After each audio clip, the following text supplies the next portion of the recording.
नमस्कार, मैं लावनी विनीत आप सभी का स्वागत करती हूं सुदर्शन न्यूज के हमारे इस विशेष साप्ताहिक कार्यक्रम बदलता महाराष्ट्र में।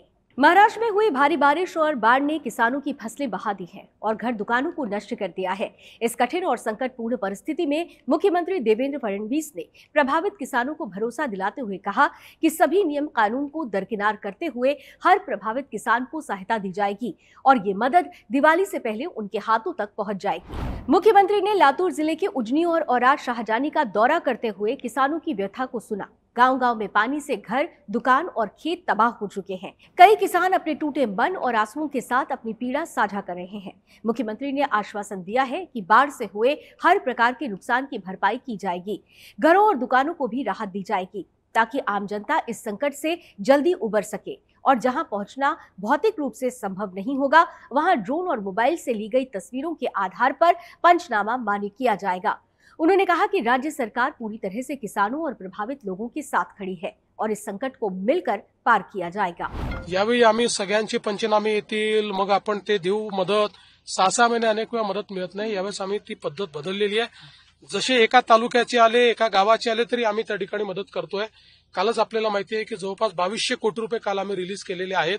त्यामुळे दिवाळीपूर्वी आम्ही सगळ्यांना मदत करू। मुख्यमंत्री देवेंद्र फडणवीस ने केंद्र सरकार से आग्रह करते हुए किसानों और प्रभावित लोगों के लिए ठोस और तत्काल राहत उपलब्ध कराने हेतु प्रधानमंत्री नरेंद्र मोदी से भेंट की और एक ज्ञापन भी प्रधानमंत्री को सौंपा।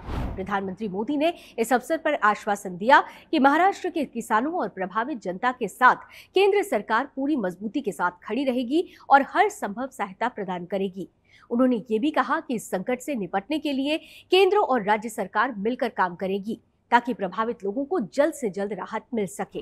उप मुख्यमंत्री एकनाथ शिंदे ने धाराशिव जिले की परंडा तहसील के बाढ़ग्रस्त करंजा गांव का दौरा किया और शिंदे बस्ती तथा करले बस्ती में अतिवृष्टि से उत्पन्न बाढ़ के कारण हुए नुकसान का विस्तृत जायजा लिया। उप मुख्यमंत्री शिंदे ने एनडीआरएफ की नाव से प्रभावित क्षेत्रों का दौरा किया और इस दौरान उन्होंने बाढ़ प्रभावित नागरिकों से सीधे संवाद कर फसलों, घरों और संपत्ति को हुए नुकसान की जानकारी प्राप्त की। प्रभावित ग्रामीणों ने पुनर्वास की मांग रखी, जिस पर उप मुख्यमंत्री शिंदे ने भरोसा दिलाया कि उनका पुनर्वास अवश्य सुनिश्चित किया जाएगा। उन्होंने कहा कि प्रभावित ग्रामवासियों और किसानों को त्वरित अंतरिम सहायता उपलब्ध कराई जाएगी। पंचनामा के आधार पर सहायता दी जाएगी और इसके लिए नियमों और शर्तों में आवश्यक शिथिलता बरती जाएगी।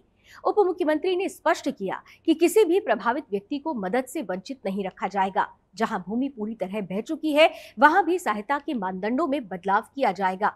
उप मुख्यमंत्री शिंदे ने आगे कहा कि राज्य सरकार बाढ़ पीड़ितों के साथ मजबूती के साथ खड़ी है और केंद्र एवं राज्य सरकार साथ मिलकर सहायता देते हुए जनता को राहत प्रदान करेंगी। महाराष्ट्र के बीड जिले में भी लगातार और मूसलाधार बारिश से अचानक आई बाढ़ ने भी कई गांवों की जिंदगी अस्त व्यस्त कर दी है। घर उजड़ गए, खेत डूब गए और लोगों की रोजमर्रा की जिंदगी कठिनाई में घिर गई।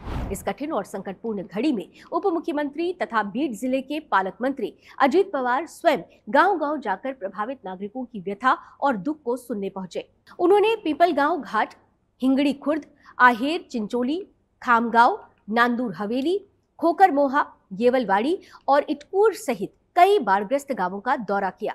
उप मुख्यमंत्री ने स्पष्ट किया कि जिनके घर पूरी तरह उजड़ गए हैं, उनके लिए रहने और भोजन की तात्कालिक व्यवस्था की जाएगी। हर प्रभावित परिवार तक सरकार की ओर से अन्न, धान्य और 5000 रुपए की आर्थिक सहायता भी पहुंचाई जा रही है। उन्होंने प्रशासन को सख्त निर्देश दिए कि नुकसान का पंचनामा तुरंत तैयार हो और एक भी परिवार सहायता से वंचित न रहे। उन्होंने बह चुके पुलों, टूटी सड़कों और डूबे हुए स्कूलों का निरीक्षण करते हुए अधिकारियों को तुरंत नए पुल और मरम्मत कार्य शुरू करने के आदेश दिए। मराठा क्रांति के अग्रदूत स्वर्गीय अण्णा साहेब पाटिल की 92वीं जयंती पर आयोजित गुणवंत कामगार पुरस्कार वितरण समारोह एवं माथाडी कामगारों के भव्य मेलावे में मुख्यमंत्री देवेंद्र फडणवीस ने युवाओं और कामगारों के भविष्य को लेकर बड़े संकल्प की घोषणा की है। इस अवसर पर मुख्यमंत्री ने कहा कि हमारे युवाओं के सपने अधूरे न रहें, इसके लिए सरकार हर संभव प्रयास कर रही है।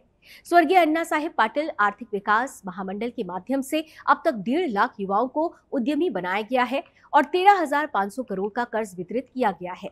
अब हमारा संकल्प है कि अगले चरण में 5 लाख नए उद्यमी तैयार किए जाएं, जिससे 50 लाख परिवारों तक रोजगार और खुशहाली पहुंच सके।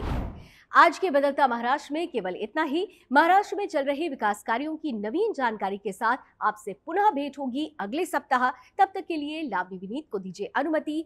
जय महाराष्ट्र, जय हिंद।